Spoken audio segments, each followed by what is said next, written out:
वाल्मी कराडवर 302 आणि मकोका लावलाय का ही शंका असल्याचं मनोज जरांगे यांनी म्हटलंय। विष्णू चाटेनं बड्या नेत्याला फोन केल्याचा संशय देखील मनोज जरांगे यांनी व्यक्त केला।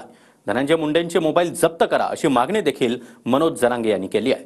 तर चाटेच्या मोबाईलमध्ये सर्व पुरावे मोबाईल जाणीवपूर्वक लपवलाय असा दावाही धनंजय देशमुख यांनी केला। संतोष देशमुखांचे बंधू धनंजय देशमुख यांनी हा दावा केला आहे। 302 मध्ये आलाय का ही शंका आहे मला। आणखी तो करमाड्या 302 मध्ये आलाय का, मोक्यात आलाय का, 120 ब मध्ये तो आलाय का? बडा नेता कोण आहे आम्हाला कळून द्या ना। ते कोणाचा बी चाट आहे, त्यांनी बड्या नेत्याला फोन केलेला असं संशय।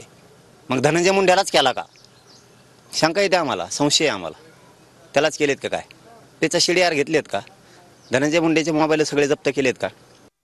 मोबाईल हरवायचं काही कारणच नाही। मोबाईल हा जाणीवपूर्वक लपवलेला आहे आणि त्या मोबाईलमध्ये सर्व डेटा आहे, जेणेकरून हे सगळे आरोपी त्यांचे फोन कॉल, व्हिडिओ कॉल आणि सर्व ह्याच्यातले जे पुरावे ते त्या मोबाईलमध्ये आहेत। मोबाईल महत्त्वाचा आहे।